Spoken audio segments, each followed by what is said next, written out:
Good evening, everyone. How are you all doing? This is Nate, lead commissioner of the NPBF, here to bring you another mid-season interview. So, there were a few of the coaches who did not want to do actual voice interviews, so I made a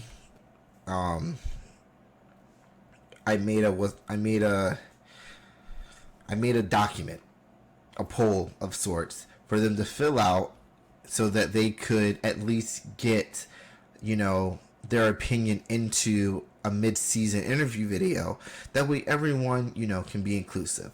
To those that did reply to the survey that I sent, I appreciate you guys, and I 100% will get every single one of you into the video, and you will have your own time spot that'll be in the description at the conclusion of this.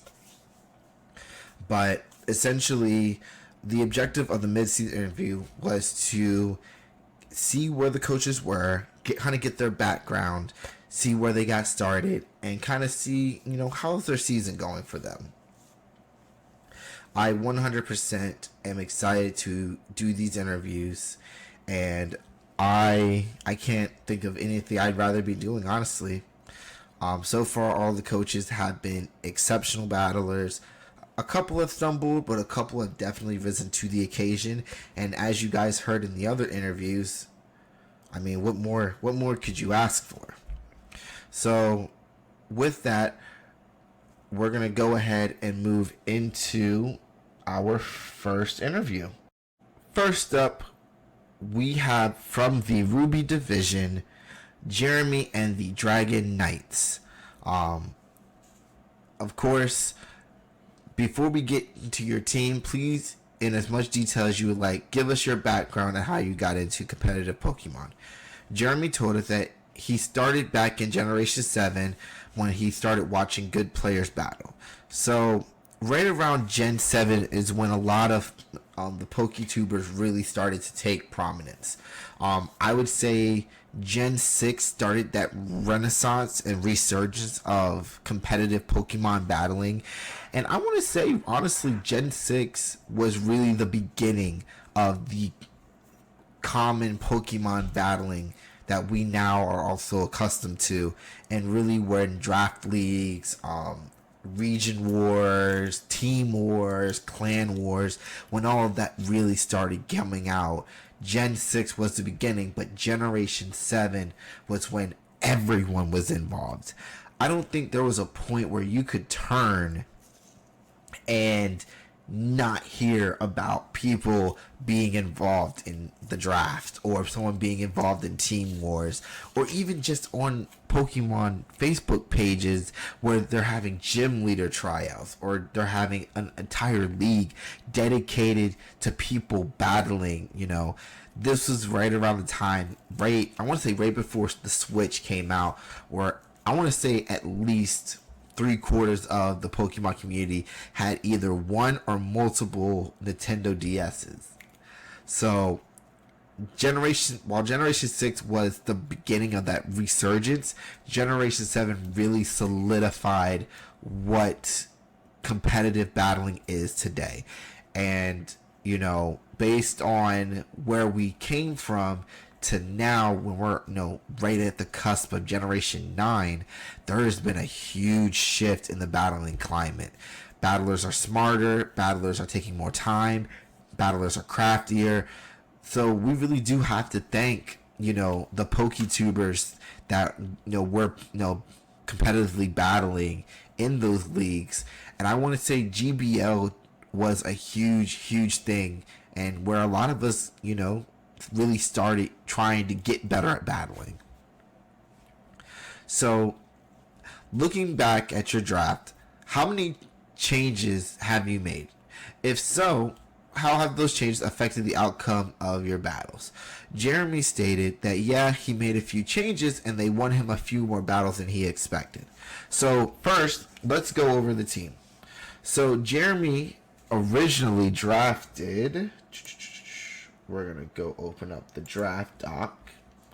Jeremy originally drafted Eternus, Mega Gallade, Corviknight, Entei, Savali, Gardevoir, Araquanid, Rangy Ice, Lurantis, Crawdilly, and Luxray. But his current team consists of Eternus, Zeraora, Entei, Rotom-Wash, Gardevoir, Araquanid, Sandaconda, Crawdilly, Regice, Klinklang, and Mega Gallade. So, based on the team that he had originally and who he has now, he really made a shift to try to solidify a few mons that didn't really fit his team. I want to say him picking up Savali was an in the moment, but after he, probably played with it a couple times, he realized it really wasn't his cup of tea. And I think he was looking more of a supporting cast for Eternus and Zeraora, which, he gets with having Mega Gallade and Gardevoir, two phenomenal mons who serve two different purposes, who can definitely bring you a type of pressure that you definitely want to see in an opponent. And then Eternus by itself, look, there's only a handful of mods in the realm of Ubers that can really make or break a team, and Eternus is one of them. Eternus, Xerneas, Necrozma, Duskmane, those Ubers specifically, look, you boost one time, you're killing at least 2 or 3 things in front of you before you either get taken down or you win the battle. That's how good they are. The reason they're allowed is because they can be stopped. They're not broken to the point where nothing can come in on them. Like Zacian. Zacian and Zacian Crown are inevitably broken. Literally, it comes in, its ability already gives it a boost outright, which means no matter what happens, you can save it for last. You could be boosted. It comes in, it boosts, it immediately becomes threatening and a problem to deal with, and that's unfair. Plain and simple. It's unfair to deal with. When Gen 7 first came out, guess who got banned? Xerneas got banned. Necrozma, Duskmane, and Dawnwings both got banned. Why? Because they're hard to break. Now, Xerneas is a little bit easier to deal with. It's still a pain in the ass to deal with, but it's manageable. Necrozma, Duskmane, banned in most leagues that aren't doing Ubers. And now in Uber leagues, some allow it, some don't. It just depends on what checks and balances are in place to keep it from being broken. But your team has always been solid, and you've pulled off some amazing wins. I think a couple of weeks you ran Power Herb, Meteor Beam, which literally it's going to kill what's in front of it, and then everything that comes in, if you can't stop it, it's going to be a problem. So next question was, looking at where you are in the standings, what have been some of your more challenging battles? Now, Jeremy said his most challenging battle to date has been Floyd and the Baltimore Corviknights. So let's take a look at where you are in the standings.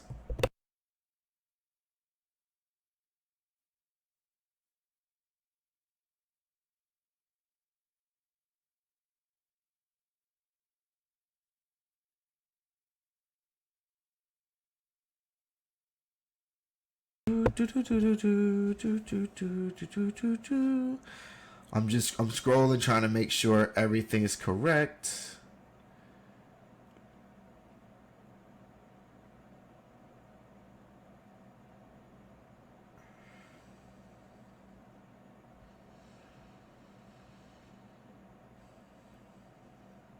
So currently, as of week number 6, you are 4-2. So that puts you right near the top. Now Floyd's team Floyd, of course, if you guys haven't watched the other interviews, Floyd's team consists of Xerneas, Rillaboom, Hawlucha, Galarian Slowking, Klefki, Chandelure, Rhyperior, Barbarbicle, Absol, Raichu, and Mega Slowbro. We have seen so far this season Floyd run amok with Xerneas. It has been an absolute terror. And honestly, when I was looking at your matchup, I honestly thought you matched up well with Floyd, because Eternus isn't so much a check for Xerneas, but it's definitely threatening to deal with. And if Xerneas isn't careful, Xerneas could fall really, really easily, and then he has nothing else on his team that could really stand up against Eternus. But again, battles happen, and it definitely was a learning moment. And who knows, maybe you'll get the chance to get that rematch, and the outcome will be different, because now you have something to work off of. You have a plan. You have something that will give you insight into how he thinks, and you might be able to counter it. And finally, if you were to make it to playoff, who would you not want to see round one? Jeremy states he does not want to see Tyler in the Orlando Magikarps. Now, Tyler's team, if you guys haven't watched his video, consists of Kyogre, Tapu Lele, Sylveon, Tangrowth, Noivern, Darmanitan, Unova, Licky Licky, Sneasel, Cherubub, Puku Muku, and Mega Aggron.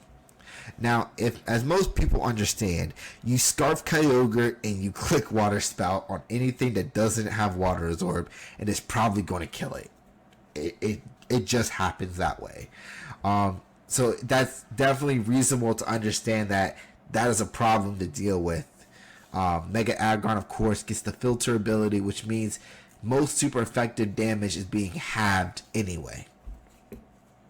So it's definitely a team that can perform, and he has enough covering his bases that essentially he can sack off somebody and someone's going to come in and pick up where it left off. So that was Jeremy and the Dragon Knights. Thank you, Jeremy, for responding to the survey I sent you. I appreciate the responses you did give me, and I'm looking forward to seeing the back half of the season and seeing where you end up. With that being said, we're going to move on to our next interview.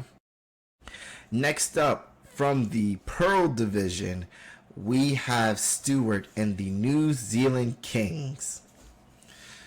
So, first question as always, before we get into your team, please, in as much detail as you would like, give us your background and how you got into competitive Pokemon. Stewart tells us he's been playing Pokemon since Red and Blue first came out, but really didn't get into any form of competitive battling until Gen 5. Okay, so Generation 5 is black and white, because Gen 1 was Kanto, 2 was Johto, 3 was Hoenn, 4 was Sinnoh, and 5 was Unova. So, okay, he said his first draft league was Generation 6, and I've done multiple since then in both singles and doubles, with singles definitely being my preference.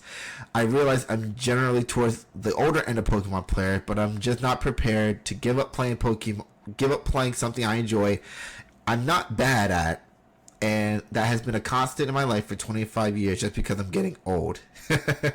I can definitely understand, the how you feel about getting older and not wanting to give this up. I've been playing Pokemon since, I wouldn't say Red and Blue. My first Pokemon games were Fire Red and Leaf Green, but I got into competitive in Ruby and Sapphire based on the city I was living in. And of course, I still had the wireless adapter from Fire Red and Leaf Green. I'd go to tournaments in my city. I think the highest I got was like regionals over on the East Coast. That's another story for another time. So you got started right around Gen 6, when I honestly think, as I stated in my couple of other interviews, that's when the competitive scene really came back. Gen 5 was okay. It definitely came out with some cool mons, but I think Generation 6 and the introduction of Megas is when everyone kind of took a step back, like, whoa, what's going on over in Pokemon? And then everyone came back because they're like, I want to see how this does. I want to give my hand, I want to do this again. And then from there, it just snowballed into what the competitive scene is now. So 100%, I can sympathize with your sentiments. Definitely didn't know that you've been doing singles and doubles. I know a couple of the commissioners in the NPBF are big doubles players, so it's nice to see people are branching out and testing different formats to see what they like and dislike. I always try to do something new at least once. If I don't like it, I don't like it, but as long as I gave it my all and I gave it a try, I have no regrets. Who knows? A strategy I use there might come in handy later on. So next, looking back at your draft, have you made any changes? If so, how have those changes affected the outcome of your battles? Stewart tells us, basically when the draft finished, I had been sniped so many times I was stuck with a team I was very unhappy with. As such, I immediately went back to the board and I made my maximum number of changes before week 1 and one more for week 2 just to get a team I was happy with. I have no doubt I wouldn't be in the position I am if I hadn't made the changes. The team gels well together, and the bulky offense being my playstyle, which was picked up on by the analysis and the draft rankings, it has worked out well overall. Had a 4-game slide where I tried a few new things, lost to hacks, and some close run losses, but overall pretty stoked with how things have gone. So first, let's see what you drafted. So Stewart was number 11, and he drafted Magearna, Landers Theron, Kanto Slowbro, Amoonguss, Vikavolt, Torkoal, Mantine, Sableye, Leafeon, Kanto Persian, and Mega Houndoom. Okay, and as of week 6, when this takes place, his current team is Reshiram, Landers T, Togekiss, Amoonguss, Vikavolt, Slowking Johto, Aggron, Sableye, Glaceon, Persian King, and Mega Medicham. So those are some deep changes. Those are some major changes. I definitely want to say, dropping Magearna and picking up Reshiram 100% makes this a threatening team, because now you have a mon that has Turbo Blaze, which boosts its fire type attacks. And you got rid of Torkoal, which it was okay that you got rid of Torkoal, but I definitely think maybe having Sun might also help. But I was looking at what you drafted, and I saw that you drafted Torkoal, and then 3 rounds later you drafted Leafeon. So I have no doubt you were gonna run Chlorophyll Leafeon kind of as your speed, but now you move back into more of a bulky offense. I mean, Reshiram, Lando T, and Amoonguss already are monsters to deal with. You have a Regenerator, you have a Pivot and Lander T, and then Reshiram just comes in and just starts crushing things. You pair that with Vikavolt, who gets webs, who's a great Volt switcher, and Mega Medicham, who comes in and threatens everything with pure power. Now you have a team that doesn't have to rely on coming in and keeping the momentum, because you create momentum. So the team is fantastic. It has definitely put you in a position to succeed. So next question. Looking at where you are in the standings, what have been some of your more challenging battles? Stewart tells us his loss against the Lipars in week 4 is probably my toughest battle overall. Yes, I got swept 6-0 by Sneasel the week before, but all of that did was make me a bit gun shy, which I think was why I lost a winnable match against Alyssa. Don't get me wrong, she played top notch. I just feel like I had a winning strategy and just didn't execute how I normally would, and ended up losing 0-2. So I definitely will say, when I was watching that battle, there were times in that analysis where I was watching the battle and I would say, why didn't you pull the trigger? Why did you get a bit gun shy? Keep in mind, you're going to take 6-0s. At some point in your Pokemon competitive career, you're going to get 6-0'd by somebody. It happens. It is not the end of the world.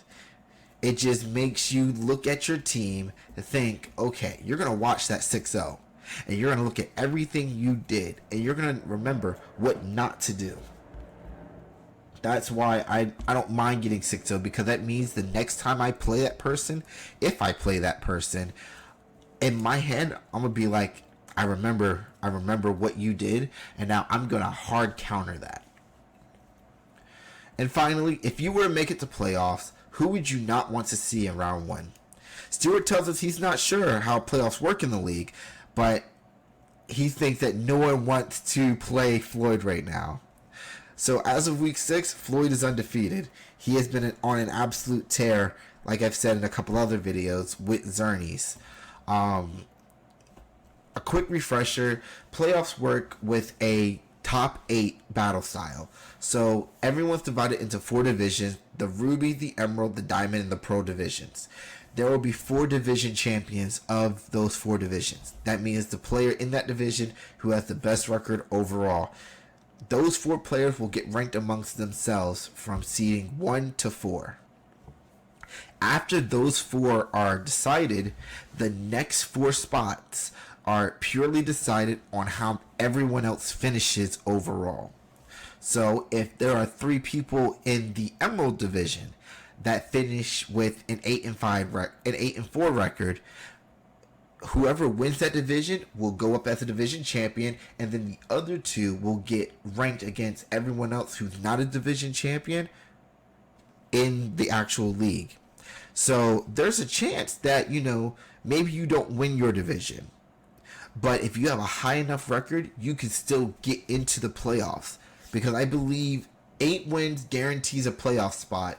7 wins puts you like right on the cusp, and sometimes 6 wins gets you in just barely. So if you're shooting for any type of win total, shoot for 8 wins. 8 wins guarantees you playoffs no matter what. But thank you again, Stewart, for giving me your responses. It is great getting to know someone that I've actually never battled before. So this is my first real interaction with you as a player and as, a coach. So I hope you stick around. I hope you're enjoying the league, and I hope everyone else is loving your battles and loving what you're doing, and just keep it up. The only way to go is up. With that being said, we'll move on to our next interview. All right, next up from the Pro Division, we have Colin and the Nape Blazers. I've been calling your team the Infernal Blazers for seasons now. But first question, before we get into your team, please, in as much detail as you would like, give us your background and how you got into competitive Pokemon. Colin tells us, when I was first getting into Pokemon, I always thought it was a single player game. I knew you could trade Pokemon. I did not know you could battle other people. A number of years ago, I was on YouTube and I came across this YouTuber by the name of Shady Penguin. Pause. Look, there are numerous Poke YouTubers, but none as famous as Shady Penguin. It was during the days of XY/ORAS, which is Pokemon X and Y and Pokemon Alpha, Sapphire, and Omega Ruby. So Generation 6. When I started watching his online battles, I believe he introduced me to Pokemon Showdown. In one of his videos, when I started on Showdown is when I really started doing online Pokemon battles. Then I started doing online battles on his copy of Pokemon Shield. I am by no means an expert. I still have a long way to learn. So far, the general consensus among the interviews I've conducted so far is Generation 6 is when everyone really got back into competitive Pokemon. So that seems to be the general consensus, because it was. Generation 6, as much flack as people say, oh, the story was bland, or, oh, Omega Ruby and Alpha Sapphire weren't great games. It revolutionized the competitive scene. Prior to Generation 6, no one was talking about playing competitively in Generation 5. Black and White and Black and White 2, great games, don't get me wrong. Generation 6 introduced Megas, and it gave us new forms from mons we hadn't seen.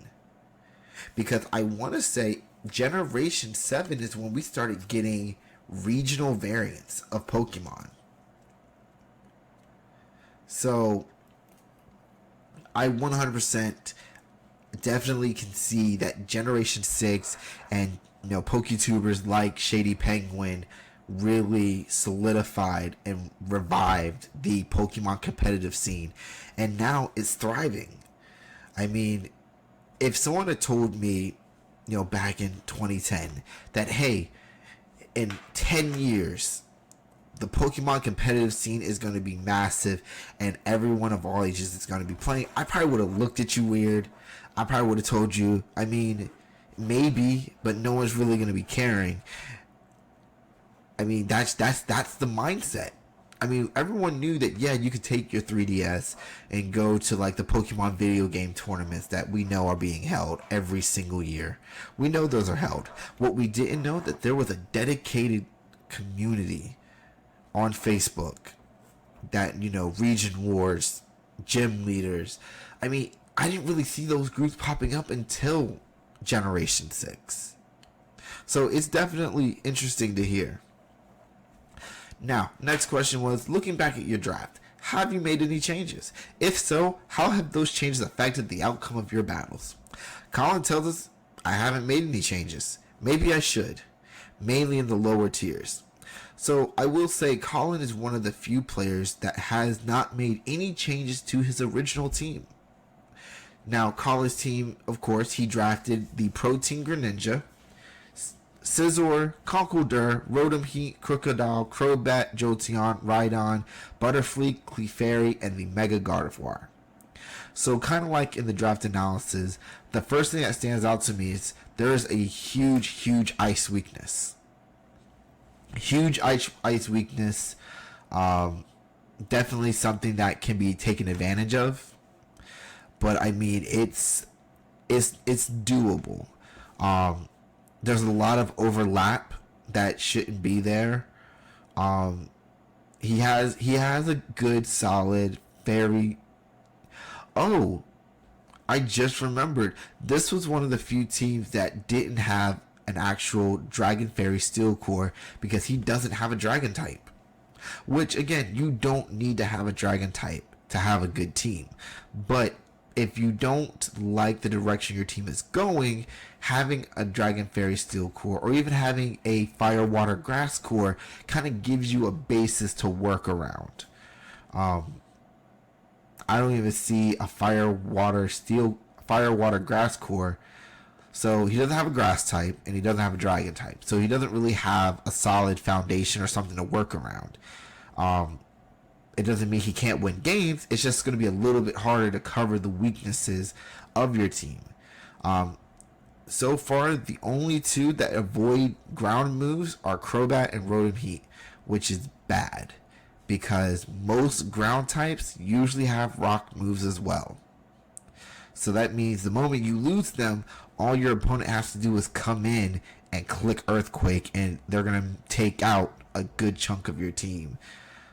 He has Greninja, who has priority to help, but again, Greninja doesn't like taking unnecessary damage. So the next question is, looking at where you are in the standings, what have been some of your more challenging battles? Colin tells us his most challenging battle, Tyler of the Orlando Magikarps. Tyler, you're 2 for 2 right now. He has a Kyogre. I always struggled battling Kyogre. Don't feel bad, Colin. Everyone struggles battling Kyogre when all it does is put on a scarf, come in, and click Water Spout. Especially when you know that it's coming and you prepare so hard to avoid it, but it still happens anyway. It's like Heatran. Most people don't run Heatran running Scarf Eruption. They usually run Air Balloon or some type of ground negating item so it doesn't lose to an earthquake. But I've come across recently at least 7 or 8 Heatrans that it came in with a Scarf and clicked Eruption. Same with Regidrago in Generation 8.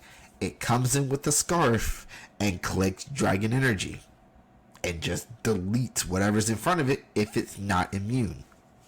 So Kyogre is definitely a problem, but with Rotom Heat and Jolteon, you definitely have a basis to kind of combat that. Plus, you do have Greninja who gets Grass Knot and is faster than, I want to say it is faster than Scarf Kyogre. Don't quote me on it, but I believe it is faster. I'll have to check later. But as long as you plan, if you plan properly and you do your due diligence, anything can be beaten. And lastly, if you were to make it to playoffs, who would you not want to see round 1? Again, Colin says Tyler, due to how much of a threat Kyogre is. If I did make it to playoff, he beat me twice this season, I could hopefully knock him out. So Kyogre is definitely a problem, but in the event you do make it to playoff, don't hyper focus Kyogre, because remember, he still has Tapu Lele, Sylveon, and he has Darmanitan, all of which are threats. They are not scrubs, they are not bad mods, and any of them can take over a game. So just food for thought.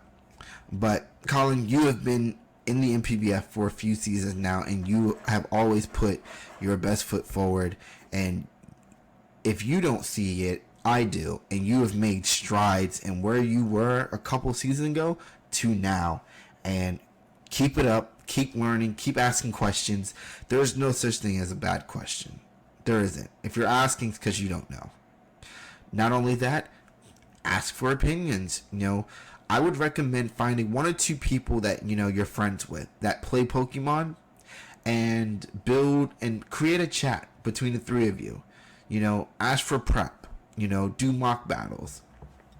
I know Alex, myself, Deshaun, CC, and a bunch of other people, we can all tell you that we're all in group chats with, specific people, because those are the people that, we're great friends with. And I want to say, before the whole debauchery of he who shall not be named in a PBF, me, him, and James, we all played Pokemon together. He was my go-to partner. Anytime I needed to test a team, I went to him, because I would shoot him at like, hey, I got this battle coming up. Can you build a team based on this? And I want to run a couple of mocks. And I would run those mocks until I got to a point where I knew what to expect, and if anything outside of that changed, it derailed my overall plan. Definitely finding people that you mesh with that could definitely help you get to that next level is always great. And if you ever want to run mocks, I am always open to running mocks and giving my opinion. I'm not saying I'm the best, but I think having 1 or 2 people that you mesh well with that are willing to give you mocks anytime you need to help you get better is always a great thing. But thank you for everything you have done for the last few seasons and what you're doing this season. And I wish you luck further down the line, and hopefully you do get to playoff and you get that chance to rematch Tyler. With that being said, we're going to move on to our next interview. And finally, our last mid-season interview is going to be Alan of the Manila Metals from the Emerald Division. So, as always, first and foremost, Alan is unfortunately one of our main league demotes. Every season, the bottom 2 of the main league will demote to the D League, and the top 2 of the D League will promote to the main league. It just keeps a rotating roster of rewarding those who win in the D League, and we have to make room in the main league for them. This is by no way a punishment, but sometimes it happens. It's by no means saying that, oh, you're a horrible player, so you're going to go down with the rest of them. Because at this point in Season 9, there are no horrible players at all. I'm not going to beat around the bush, but there were seasons where it was the same 3 or 4 people that were in the bottom of the league. Same 3 or 4, who weren't really putting forth the effort to try to be better. They were playing to have fun, which is, that's the goal. But to go week in and week out and, give up 5s and 6s with no effort, or not changing your team, or not trying to be better, it gets demoralizing for those that are trying to be better when, their opponent just gives them a 6-0 victory. So again, it's no by way of punishment, and everyone who's in this league is respected by those in the main league.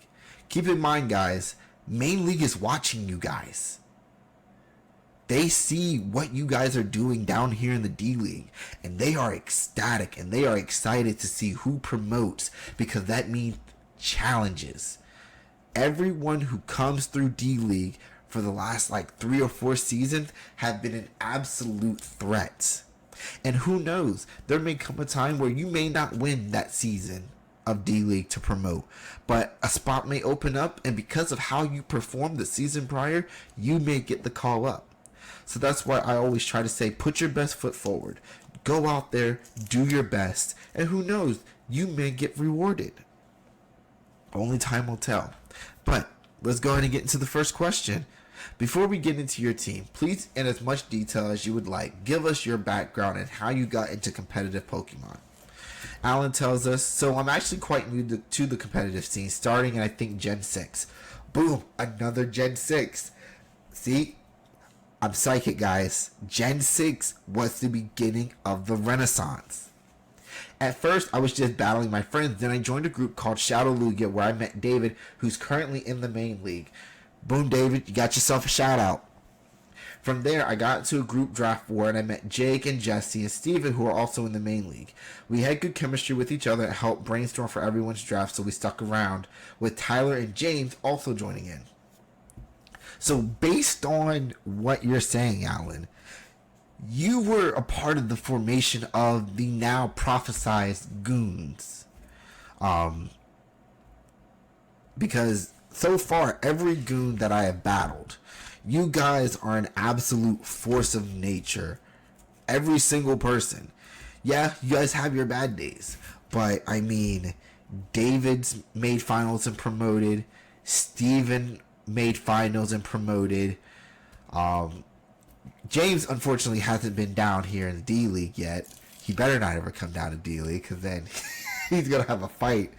And Tyler has been a consistent force every season. So I am by no means shocked that these are the guys that got you into competitive. Gen 6 again was that renaissance and resurgence of competitive Pokemon, because I mean there were just groups popping up out of the woodworks, and we're talking 400 or 500 people deep groups where people would just join groups just to get back into playing Pokemon. So it's great to hear that another person found that passion and really came back out and started playing in Gen 6 and just kept going. The next question is, looking back at your draft, have you made any changes? If so, how have those changes affected the outcome of your battles? Alan tells us he has not made any tactical changes except during the last week to shake things up. So let's look at your draft. Alan, you were number 14. You drafted Zygarde Complete, Mega Aggron, Tapu Lele. I love your DFS score. It's phenomenal. Melodic, Arcanine, Umbreon, Rotomo, Drifbloom, Dottler, Double, and Mr. Mime G. Now, as of week 6, your current team is Zygarde Complete, Zapdos K, Melodic, Arcanine, Umbreon, Rotomo, Drifbloom, Galarian, Mr. Mime, Dottler. Ooh. Hold on. Wait a minute. Where is that? Because I remember you and Tyler trading.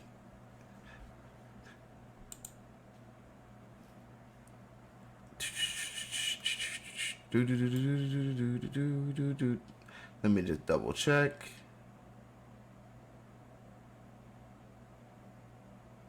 Yeah, and Mega Ampharos. I remember the last week you and Tyler traded 3 Mons, and it completely changed how your team looked. So, based on the changes you originally had and the changes you made now, it definitely seems like you're leaning more towards an electric type of style of offense. I do think the type covering now with Rotomo, Kanto, Zapdos, and Mega Ampharos is a bit much. I don't think you need 3 electric types unless you really do, because Mega Ampharos does have Mold Breaker, but what Mega Ampharos can do and what Zapdos K or even Rotomo, and Zapdos K are definitely overlap that you don't need. They both can defog. However, one's a grass type, which is fine, but isn't necessary. You also, your fire water grass core is amazing with Melodic, Arcanine, and Rotomo. That's phenomenal. So I think it's more of my issue with Zapdos K and how it fits into the overall theme, because now you don't have a fairy because you traded away Tapu Lele. But that's neither here nor there. So, looking at where you are in the standings, what have been some of your more challenging battles? Alan says, every battle has its own set of challenges, especially for me sitting in the cellar. Everyone stepped up their game from the past season. I think every game, despite the final score, doesn't reflect how marginal the battles I have were. Like a crit or a status would turn the tides of the battles completely. That just shows the quality of coaches are really top notch, that they're able to capitalize on minimal detail. So that was kind of the point I was making early in a couple of earlier interviews, that over the last 3 or 4 seasons, and I know the other commissioners can definitely attest, there has been a large shift in the quality of battlers coming into the NPBF, both main league and D League. Keep in mind, when I started the D League, God, we're on season 9. I want to say 2015, 2016, when I started the D League, because I think we're almost about 2 a season, two leagues a season. So right about 2015, 2016, when I started D League, it was because, again, there would be those same 4 or 5 people at the bottom of the league that weren't, they weren't progressing or improving their skill. So I initially made D League to get them a place where they could battle and get better without the pressure of not getting to a championship or not seeing any type of fruits of their labor.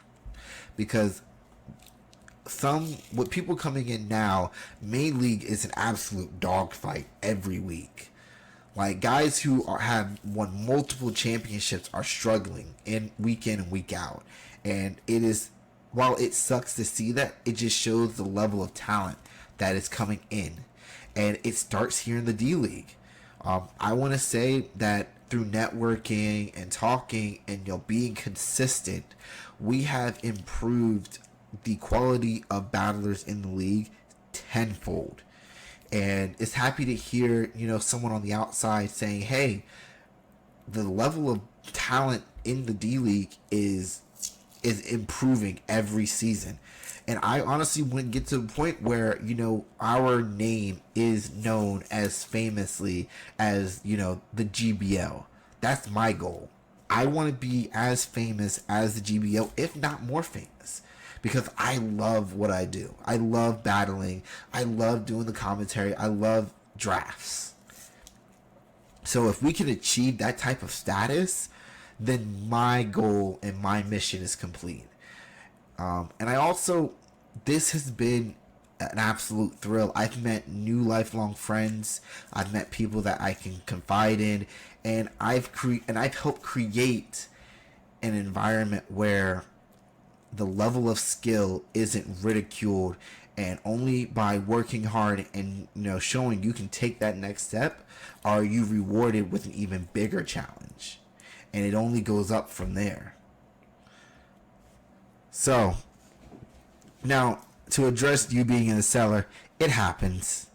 I remember I won the very first season of D League, and I went to main league. I was there for 4 seasons, and then I ended up getting in the bottom right after the next regular season after mono.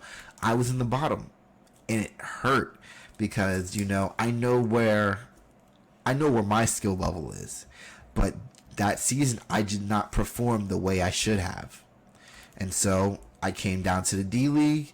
And I've been slowly getting back to that form where I know where I need to be. I'm making the moves I need to move. And just like you, there are people that tell me they know I can play better. They know I can do better. Take my time and just work to getting back to that form. You're not a bad battler. No one in the D League is a bad battler. We just have off days. So, lastly, if you were to make it to playoffs, who would you not want to see round 1? Now, Alan says, I won't make it, but if somehow everyone above me get disqualified, LOL, I don't want to meet Tyler round 1 because I want to meet him in the finals. But like I said, I'm not going to make it playoffs, so laughing emoji. I appreciate the honesty. It is week 6, so right now, if you were to win out, you would be 6-6, and it would be very, very marginal to make the playoffs. But it's not unheard of. Last season, I made playoffs with a 6-6 record. I ended up beating my week 12, and I made it by the skin of my teeth to have a round 1 exit. So it is possible. It's a long road, but it is doable. And I have no doubt that you can do it because, again, you came in replacing a coach, and you took that team. I think they were like 2-4, and you ended up with a 7-5 record and made playoffs. So I know for a fact you had the skill and capability to do so. You just had an off season. It happens to all of us. But I do want to say, Alan, you have been an absolute pleasure to watch battle and to watch play. Again, everyone has things going on.